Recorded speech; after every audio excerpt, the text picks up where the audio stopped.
Hi Dan, can you teach us how to change a string today? I can teach you how to change a string today.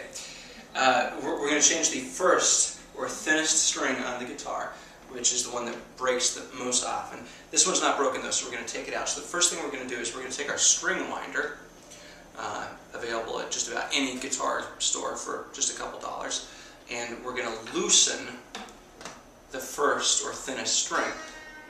We want to loosen the tension on the string so that we're not injured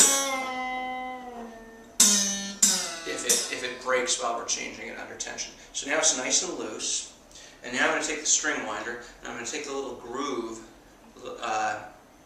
little gap at the bottom of the string winder. I'm going to put it around the bridge pin on the first string. And if you don't have a string winder at home, you can use a spoon also. That works really well. And I'm just going to pop out the bridge pin, and I'm going to pull it out and carefully place it to the side so I won't lose it. And then I'm going to just loosen the string up a little more, and then over here I'm going to unwind the string. Now this is the high E string. The end of a high E string is really sharp, so be careful of the end. It can totally cause a painful little puncture.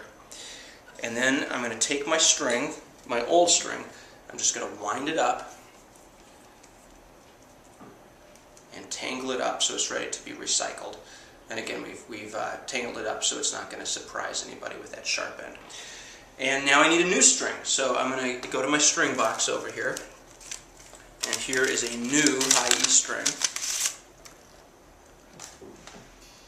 So the first thing I'm going to do is I'm going to take the ball end of the string and I'm going to place it inside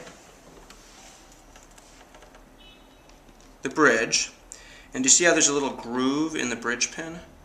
I'm going to insert the bridge pin so that the groove lines up with the string.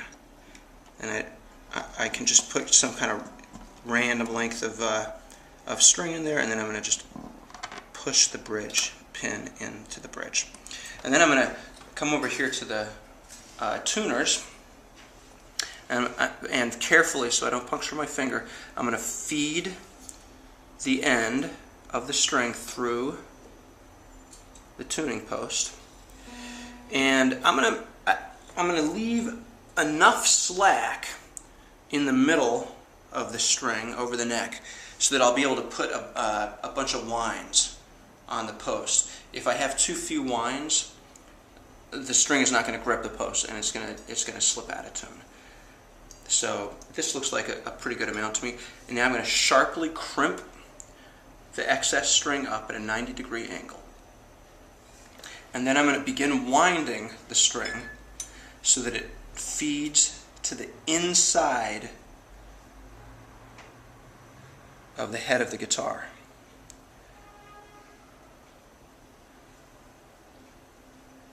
And I'm just going to get a nice little wind going. See how I'm winding underneath the extra length of string?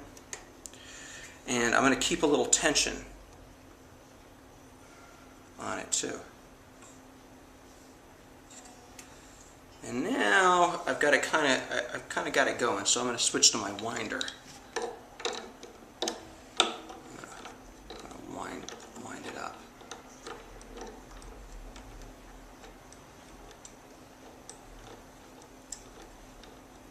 Dan, what about that excess that's spinning around there? Oh, Does that need to go over or under this the excess, we want the excess to just stick straight up in the air because we want all the wind to be underneath the excess. Now, as I wind it and it gets tighter and tighter,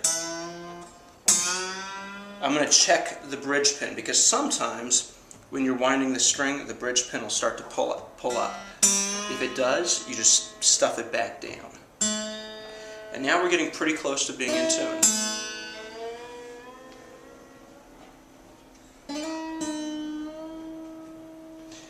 And then we're going to take a wire clipper, but if you don't have a wire clipper, A pair of fingernail clippers will work just as well, although you will never be able to use them for your actual fingernails again. And I'm going to clip this extra length of string because I really don't want to get cut.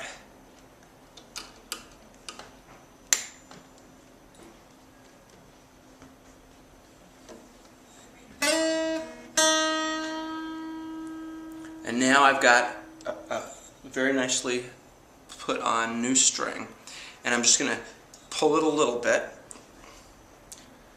And when I pull it, that takes the slack out of the wind. You'll hear when I play it again, it will have detuned a little bit. And then I just tune it up again. And we've just changed the string! Woohoo! Thank you, Dan. My pleasure.